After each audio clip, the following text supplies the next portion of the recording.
I will.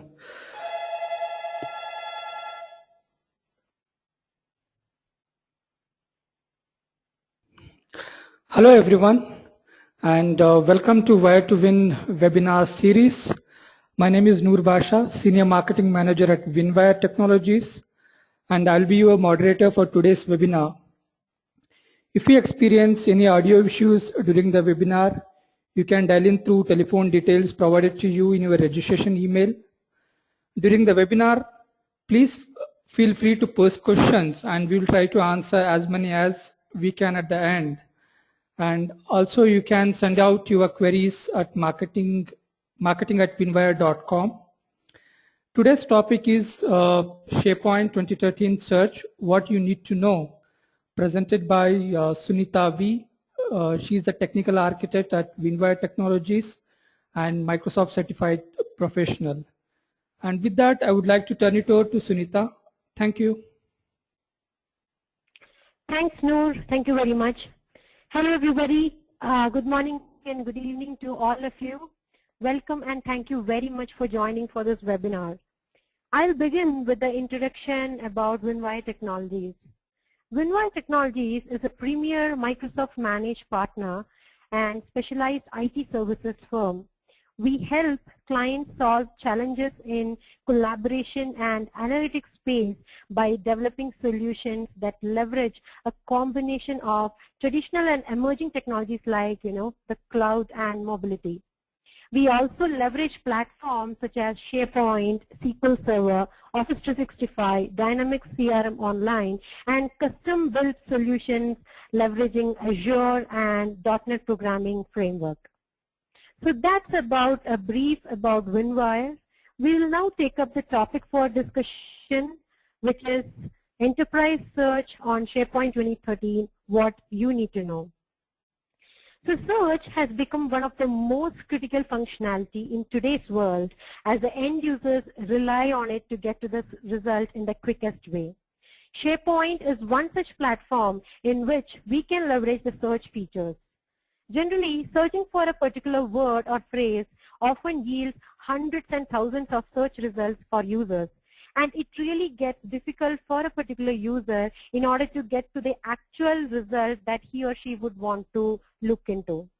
Sharepoint 2013 has helped developers to add more context-specific refiners along with other added functionalities as compared to the previous versions of Sharepoint. So with this introduction, this is the agenda that I would like to cover as part of this session. We will start with an overview of search on Sharepoint 2010. We will be taking a look at the Sharepoint 2013 search architecture along with the certain functionalities what Sharepoint 2013 search provides. And also we will take a look at the difference between the Sharepoint 2010 search versus Sharepoint 2013 search. So we'll begin with an overview of search in Sharepoint 2010. So after Microsoft acquired Fast Search and Transfer, search came in two separate installations, which is Sharepoint 2010 Search and Fast Search for Sharepoint 2010. Of course, Fast Search provided more functionalities and capabilities as compared to what came in the out-of-the-box Sharepoint Search. Search functionality also ran under a core process called as MS Search. So what happens is that the server which hosts the additional components like, the query processing component or the index component started the logical instance of search service. This in turn started and initialized the MS Search process. There was also one-on-one mapping between the crawl component and crawl database. So a particular crawl database used to only listen to a single crawl component, which means that if the particular crawl component did not have any crawling to be done, the crawl database remains idle. So that is a quick overview about what are the processes that happen behind the scenes in Sharepoint 2010 search. With this, we'll take a look at a couple of features. What are the features that was provided as part of Sharepoint Server 2010 and also as part of Fast Search Server 2010. So with out-of-the-box Sharepoint Server, Couple of features which came were scopes and federated sources, query suggestions, and related search. Full crawl and incremental crawl were the type of crawls that were used over there. However, they could not run in parallel. Extraction dictionaries were used, which picked XML files from the file system. People search was completely new out there, and it also used metadata-based refiners. However, with fast search, it provided more richer features like the richer query language. The thumbnail preview for Office documents were provided. Through fast search, it also allowed us to sort based upon any property. Visual best bets and entity extraction were a couple of other features provided by fast search. Having said all of this, in conclusion, while using SharePoint 2010 search was a question of which search to be used, whether to go with the enterprise search provided by SharePoint 2010 or to go with the fast search server on top of the SharePoint installation. The main reason for this is because the user had to get back to the requirements and analyze whether the requirements could be met by the features provided by the out-of-the-box SharePoint Server 2010 or whether he or she had to come up with the fast search installation on top of the existing SharePoint installation.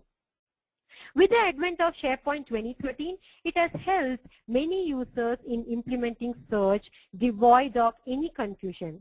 In the coming slides, we will see what is new in SharePoint 2013 and how it helps us as end users in resolving our queries. Now, we will take a look at the introduction to search in SharePoint 2013. Search in SharePoint 2013 is new and it comes with a completely new search core. The platform in SharePoint 2013 search has been consolidated with a combination of the fast search engine and the SharePoint search engine.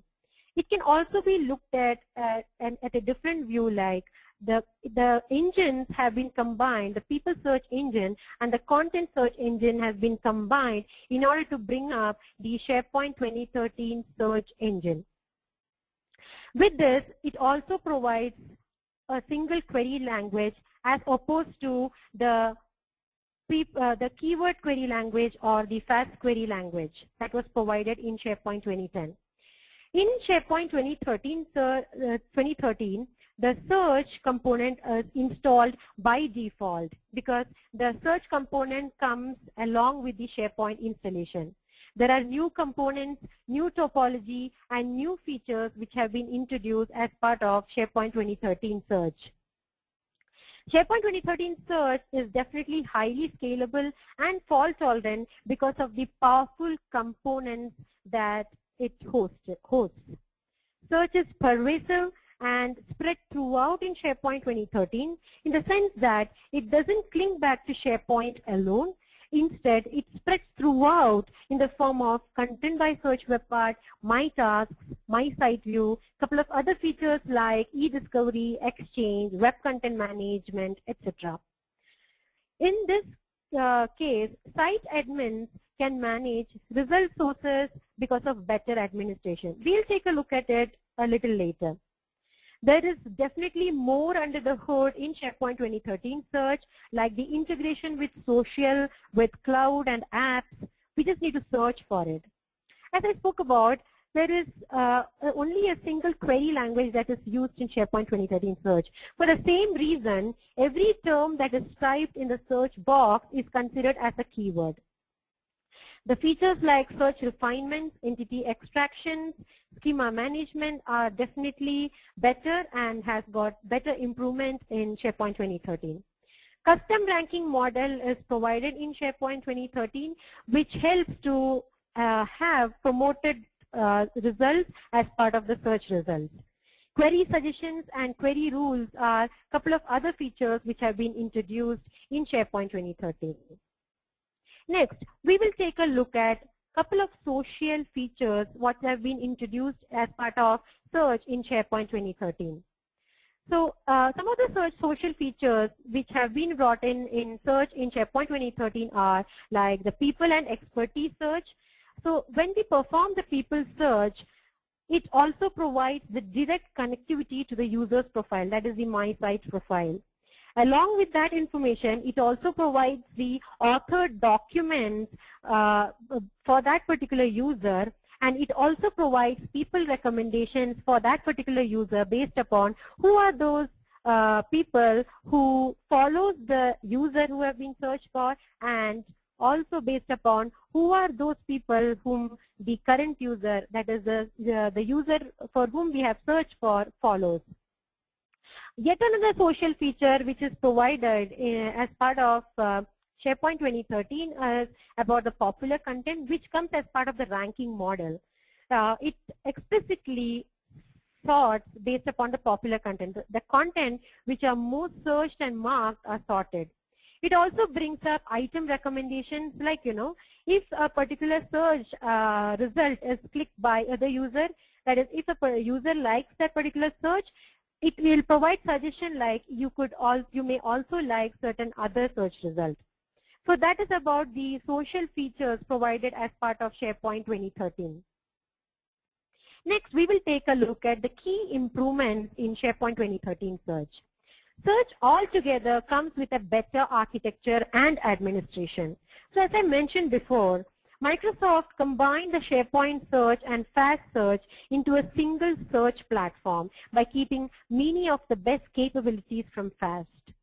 There is better search administration at multiple levels like central administration, site collection administration, site administration, etc. This way, it ensures that there is more control at the site admin level, and the user need not actually wait for the farm administrator in order to perform some bit of configuration. There are definitely better PowerShell commands that have been introduced out here for service application, topology, administration, crawling, query processing, metadata, and so forth. Search in SharePoint 2013 also provides better user experience with lot of UI enhancements. The UI enhancements are in such a way that it brings structure to unstructured content, and it also allows users to see content as it was exactly meant to be seen with a rich and intuitive user experience. So looking at the UI enhancement, the user would get a feel like, hey, this is exactly how I wanted to look at it. The next improvement what comes as part of SharePoint 2013 search is about unification of data. Search delivers unification of content across all of the structured and unstructured content silos like Exchange, SharePoint, Link, etc. So there is something called as e-discovery, what has been introduced out here. I'll be talking about it a little later. The search architecture captures most of the content with the help of new topology and components. And there is a new type of crawl that has been introduced called continuous crawl, which ensures the content freshness. Query builder, query rules, query suggestions, and query throttling are a couple of features related to query processing. We will take a look at all of these a little later. Search also promotes web content management through some features like metadata navigation, content by search, web parts, refinements, and recommendations. Result sources and result types are a couple of other features which are new out here. One of the key ingredients for a successful cloud journey is to ensure federated search between SharePoint Online, Azure IaaS, and on-premises farm.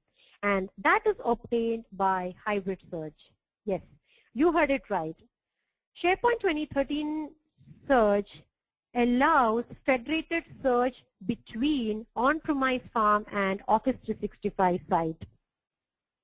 That is one of the exciting thing about the remote SharePoint index feature. However, we don't need to perform any kind of additional configuration, or there is no need to perform additional crawl content between these farms. If we search for any content on an on-premise farm, it would definitely return results which resides on an Office 365 site. Similarly, if we type for a content and search for that on an Office 365 site, it will return results which may reside on an on-premise farm. So that is the powerful feature that is provided by SharePoint 2013. However, one particular consideration what we'll have to make sure in order to get this working is the OAuth trust between the on-prem farm and the Office 365 site. Another powerful feature and exciting feature that is brought in by SharePoint 2013 search is the data unification, that is the e-discovery. So e-discovery is one of the new type of site template that has been introduced in SharePoint 2013, which allows to span content between SharePoint site, Exchange, link, and file shares. What exactly this means is that the content residing in an Exchange mailbox, or be it on link, or be it on file share, or be it on SharePoint site itself, it could be searched from the SharePoint itself. So I will explain about the working, what exactly happens within the e-discovery site. So within the e-discovery site, once created, it allows to create a case called as e-discovery case. So while creating the e-discovery case, it allows you to configure certain content sources like Exchange, link, or file share. Once the case is created, it puts the content on in-place hold. So what exactly means by in-place hold is that once the data is put on hold, whatever updates are put on the content source will also get refreshed out here.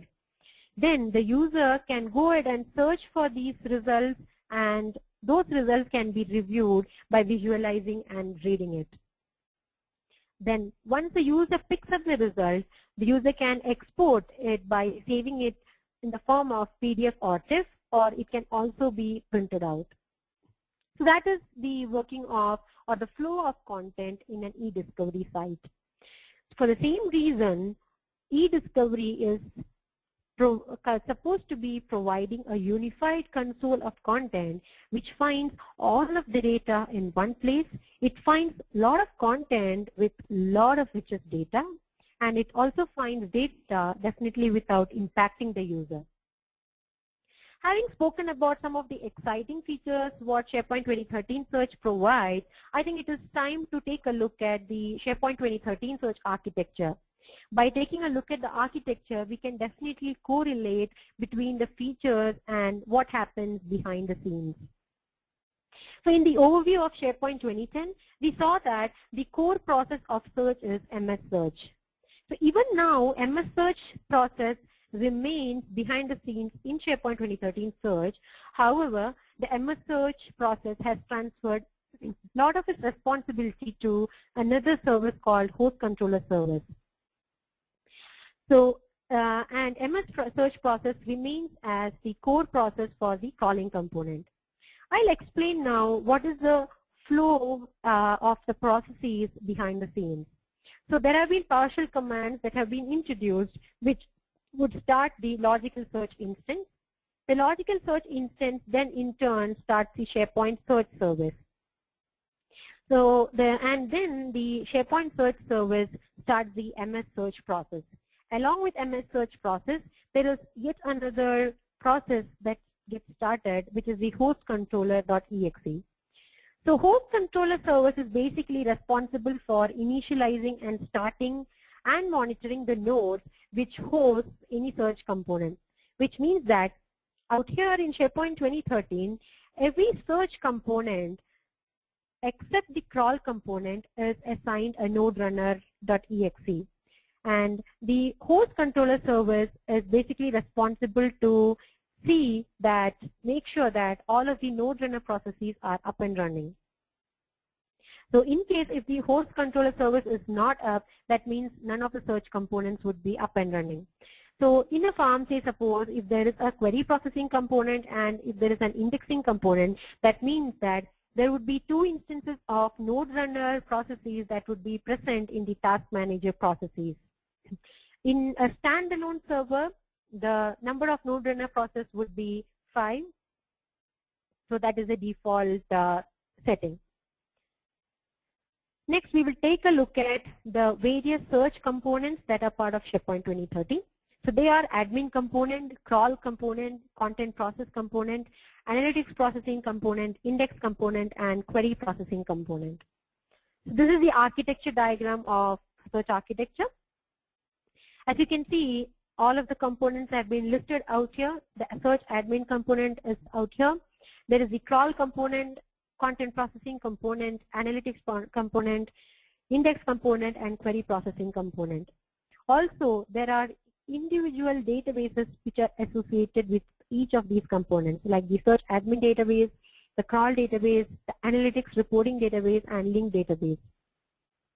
Also, as you can see, the flow of content is from left to right. However, the flow of query would be from right to left, as the query comes in from the client application or web front-end server. Next, we will take a look at each of these components in detail. First of all is the admin component. The admin component is responsible for search provisioning and for all of the topology changes. It makes sure that all of the components as part of the search architecture is up and running. And in case if a particular component fails, it will bring up the replacement component.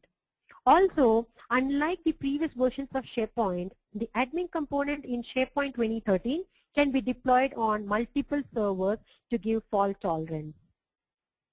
The search admin component also uses the search admin database.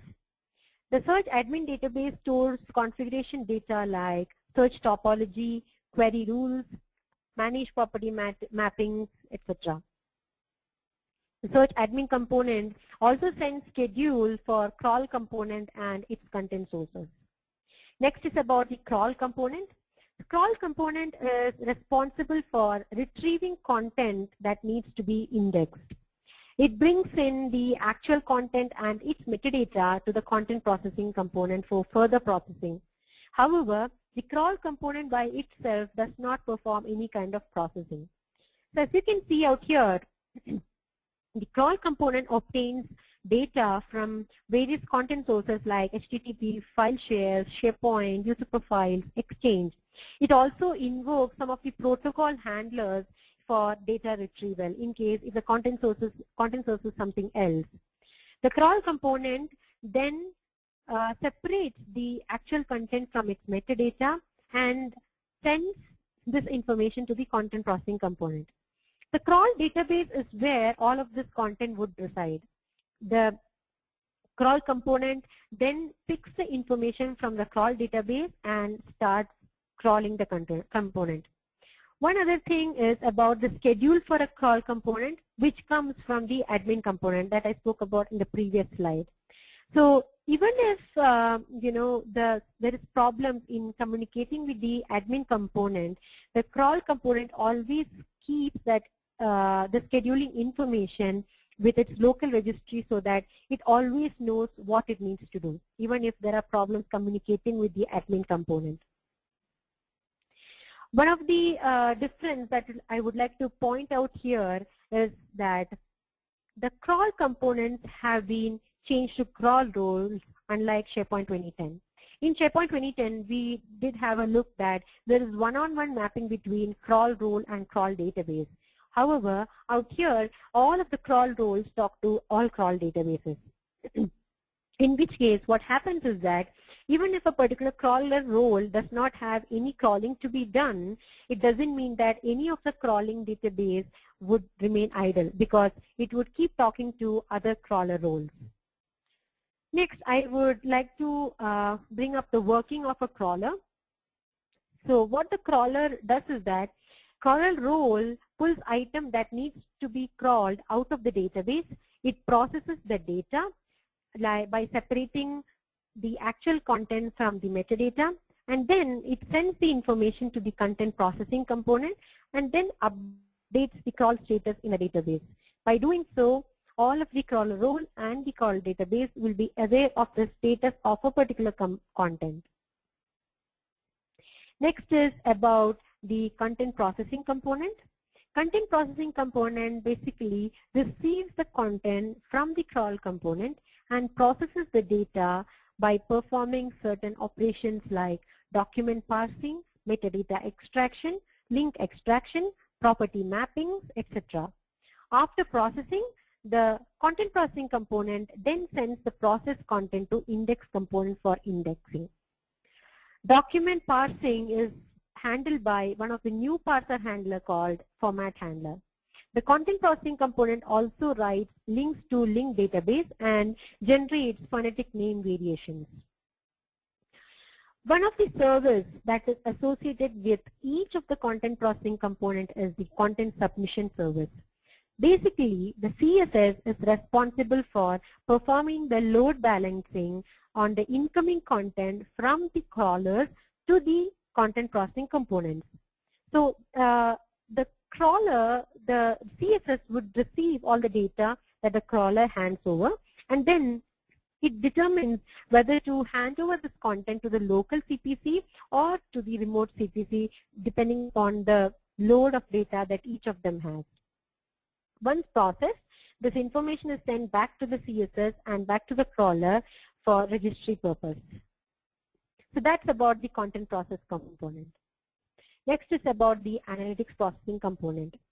Basically, analytics processing component looks at data from two primary sources like the search analytics and the usage analytics. It uses the search analytics in order to analyze items that have been crawled, the queries that have been executed, and the search results that have been clicked upon. It also generates usage reports like what has been viewed, what sites have been visited, how many times an item has been viewed based upon the usage analytics. So one of the examples that I can give you right now is about the feature called most popular items, which is associated with all the document libraries and lists. Basically, what it does is that it allows you to review the popularity trend reports, which provide insights into how and what kind of content is being accessed. So that is one of the examples for usage report. I will give you more examples about usage report in the next slide. One other thing that has come newly in Sharepoint 2013 is the ability to add more APC roles.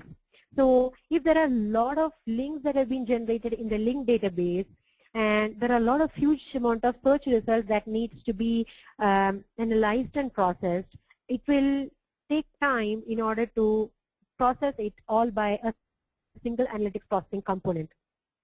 And hence, Sharepoint 2013 allows to add more APC roles, that is the analytic processing roles, as part of the architecture. As I spoke about, the data, related data of analytics processing is stored in the analytics reporting database, and link database is something to which the analytics processing component as well as the content processing component would talk with. Even store is where usage data is collected from the web frontends in the farm. So this is another example of usage analytics called as popularity trends. So this is available as part of the search results page. So what it does is that it allows you to view the report as given out here. It allows you to take a look at the content that have been accessed by various users, on which day how many number of hits have been done on that particular content, and how many unique users have accessed that particular component. And it also gives it in a diagrammatic representation. So such kind of reports will be very helpful in order to present in various applications that we build. Next is about the index component. So index component is the place where the crawl data lives. It receives data from the content processing component and indexes this data. It also receives search query requests coming in from the query processing component and returns the results back. The index is more efficient now because of the partial data update. What this means is that if only a portion of a document has been updated, it doesn't require the whole of the document to be indexed next time. Instead, only the portion could be indexed. Also, the index component makes sure that all of the index partitions are in sync, and the same has been shown in a diagrammatic form out here. Next is about the query processing component. The query processing component is the one which talks directly to the web front-end server or the client application. Whenever a user hits on search button, it directly talks to the query processing component. Hence, this is the one which is invoked when a query needs to be executed. The query processing component analyzes and processes the query which is obtained from the client application. This process query is then sent to the index component. It also performs certain processes like linguistic processing like spell check, thesaurus, etc. It also checks whether to apply more than a single query rule if it matches. And then it transforms the query if the query rule matches. So with that, we have covered all of the search components, and we are back to the architecture diagram again in a different format. So as you can see, the feeding chain is comprised of the incoming content, which is of the type HTTP or file shares, or SharePoint or Exchange or user profile. It has the crawler component, which performs the crawling, which is also responsible for invoking certain partner-built connectors. It is also feeding chain is also comprised of the content processing component, which performs some of the document parsing. The search core is basically comprised of the index component itself. Then there is the query chain, which is comprised of the query processing component and the web front-end server. The analytics service is composed of the analytics processing component. So that is a demarcation about the whole of the architecture. And then there is the admin component and the admin DB, which basically overlooks the whole thing. With this, complete the architecture. Now we will take a look at a couple of features and functionalities provided by SharePoint 2013 Search. First and foremost, I would like to talk about the thumbnail and preview because it is one of the exciting and powerful features provided by SharePoint 2013. However, this was also provided by Fast Search back in SharePoint 2010, but was not available as part of the out-of-the-box SharePoint 2010 Search. So as you can see, when you type some keyword and hit on search, you would get the search results. Just by hovering over the search result, it would provide you the preview of the document and the thumbnail of the document. It also allows you to view how many number of times this particular item has been viewed by other users. It allows you to browse through the document even without opening the document completely. Just from the preview, it allows you to browse whole of the document.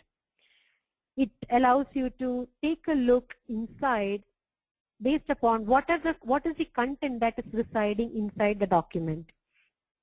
It provides you some of the quick links like editing.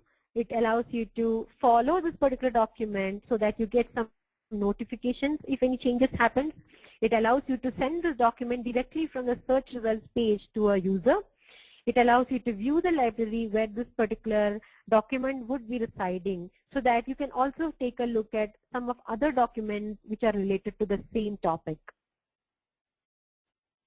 Couple of other search functionalities which comes in here are result sources, anonymous crawl, and continuous crawl. The result source is very much equivalent to the scopes and federated search in SharePoint 2010. However, one main difference what comes in here is about the capability of choosing the type of the content source. Like, if the results are coming in from the local index of the search service, then local SharePoint is the one that needs to be chosen. If the results are coming from a search engine that is invoked by a protocol handler, then OpenSearch is the one that needs to be chosen. If the results are coming in from an Exchange source, then Exchange is the one that needs to be chosen. Also, if the results are coming in from a remote SharePoint farm, then remote SharePoint is the option that needs to be chosen. So that's about the result sources. Another type of crawl that has been introduced out here is the anonymous crawl, which is basically the ability to configure crawl to happen anonymously. So I'll give you an example. So for example, if a public site like Microsoft.com needs to be crawled, then it doesn't make sense to always pass the authentication details to the public site every time a crawl happens. And hence, the anonymous crawl comes into picture. It allows for the crawl to happen anonymously. Yet another type of crawl that is introduced out here is the continuous crawl, which is the ability to configure crawl schedules continuously. So by default, the continuous crawl happens in every 15 minutes, which is the default configuration. However, this default configuration can be changed by PowerShell commands. So one powerful thing out here is that it can run at the same time a full crawl is executing, which was not possible back in SharePoint 2010. So for example, if a document is being updated, the updated document would reflect back in the research results within few minutes after the document has been updated. So that is the capability of continuous crawl. Once the result source is set up and the content source has been specified, the next step is to come up with the query rule. So the query rule is composed of 3 top-level elements. They are the query condition, query action, and publishing option. The query condition basically tells you what are the queries that must be handled. So it lets you select the condition by yourself. The query action is the one which lets you apply the action on the condition that has been defined. It lets you define what must happen when a particular query rule matches. Through publishing option, we can set how long a particular rule must be active. So this is the screen of Manage Query Rules setting page in SharePoint. This is the page from where we can set up the query conditions, query actions, and publishing options by clicking on New Query Rule out here. It also lets you to add promoted search result blocks and also to change ranked results. So these are a couple of other powerful features that is provided in SharePoint 2013. I will be talking about it in a little while. Once the query rule is set up, as part of setting up the query rule, Query Builder comes into picture. So this is one of the powerful tools provided by SharePoint 2013, which helps you to build your query as perfect as possible. It helps you to build complex queries. As you can see, it allows you to choose the result source that you have defined before. It allows you to choose the keyword filter and property filter. Whatever is chosen will be reflected out here in the query text search box. Once the query is all done, you can test the query by being on the Query Builder by hitting on the Test Query button. The result of the query will be obtained in the preview pane out here.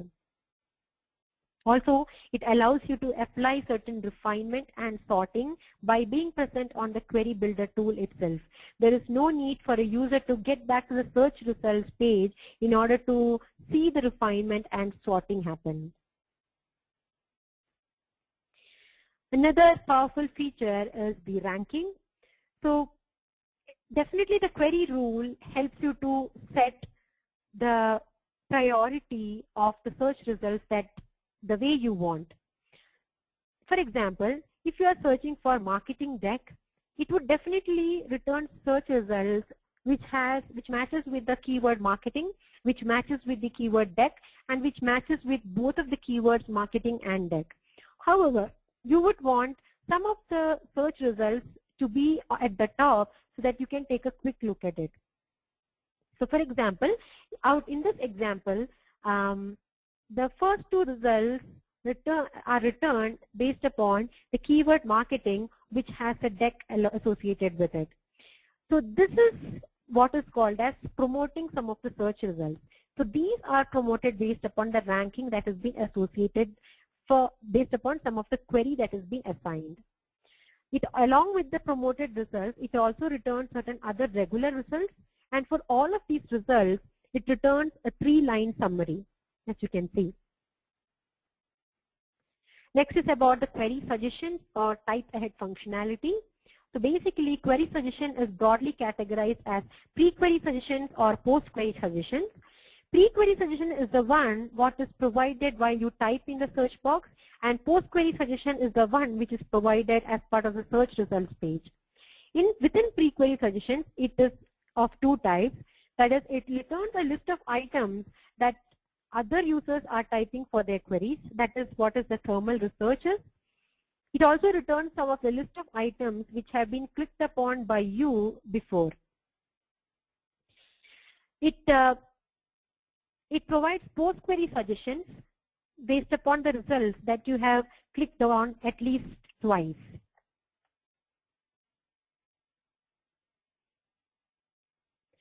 Some of the other search functionalities what are provided are query throttling, which is basically it assigns priority based upon the client application. So it allows you to assign a priority of high, medium, or low based upon the client application. Yet another feature is the entity extraction, which uses inclusion and exclusion dictionaries from the term store management.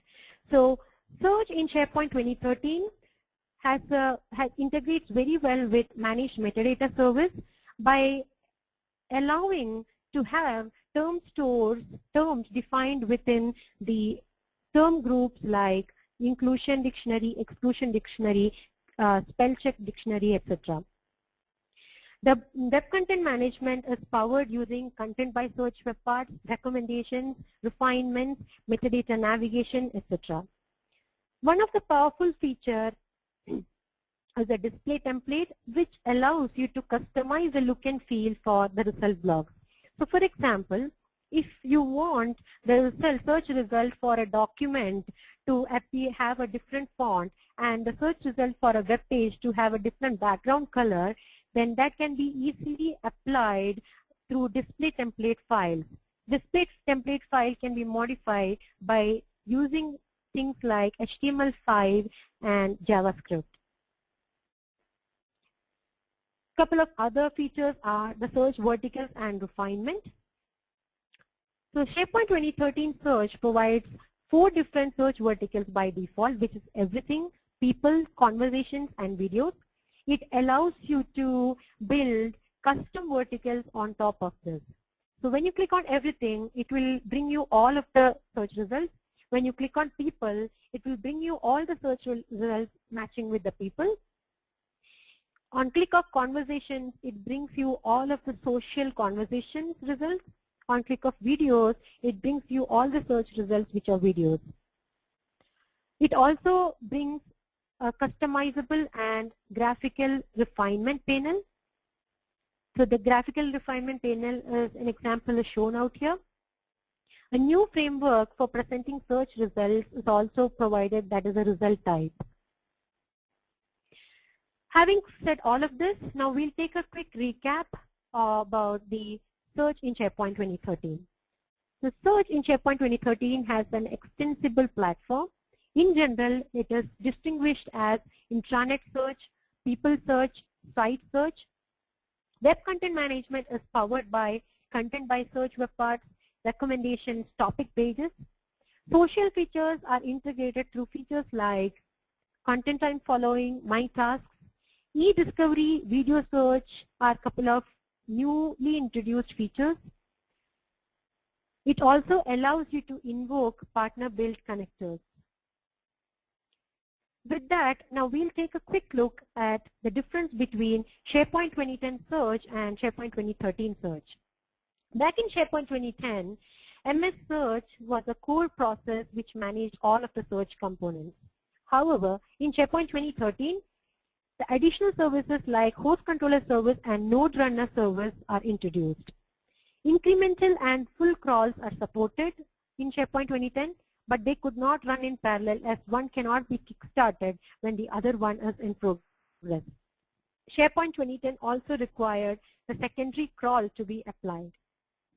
However, in SharePoint 2013, a new type of crawl called continuous crawl is introduced, which can run behind the scenes irrespective of any other crawl which is in progress. There is no need to perform secondary crawl as the analytics component takes care of it. There needed to be XSLT modification for better look and feel in search results page back in SharePoint 2010. However, display templates are introduced using which search results can take a different look based upon the type of search result. Back in SharePoint 2010, there was no concept of search verticals. However, in 2013, it supports 4 out-of-the-box search verticals. The thumbnail preview was available only for fast search in SharePoint 2010, but in SharePoint 2013, the thumbnail preview is available by default, which can be defined using result types. The last thing that I would want to talk about here is the deprecated features in Fast Search Server. So the Fast Search Database Connector is no more supported as the BDC-based indexing connector will be replaced in SharePoint 2013. Similarly, the Fast Search Lotus Notes connector will not be supported because the Lotus Notes indexing connector will be supported. The Fast Search Web Crawler is replaced by the SharePoint 2013 crawler itself. Anti-phrasing is no more available because everything is considered as a keyword and every word is indexed in SharePoint 2013. Substring search is considered to have limited usage, and since all of the keywords are indexed, the substring search is also no more available. So with that, I have completed all the topics that we had decided about. Now I'll wait for any questions that any of you may have. Thanks, Sunita. This is very informative. Attendees, if you have any questions, you can please post in at the question dialog, or you can send in your queries to marketing@winwire.com. And we'll wait for a few seconds just before we wind up this webinar. Thank you.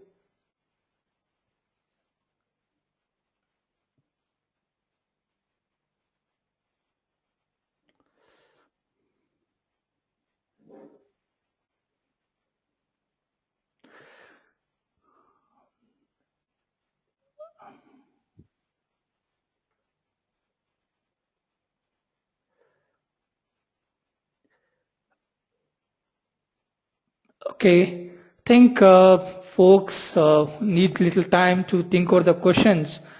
Definitely you can send in your queries again to marketing@winwire.com, and our experts will come back to you with our answers. Thank you, and thanks once again for attending this webinar. Have a good day. Thanks, Sunita. Thanks, Noor.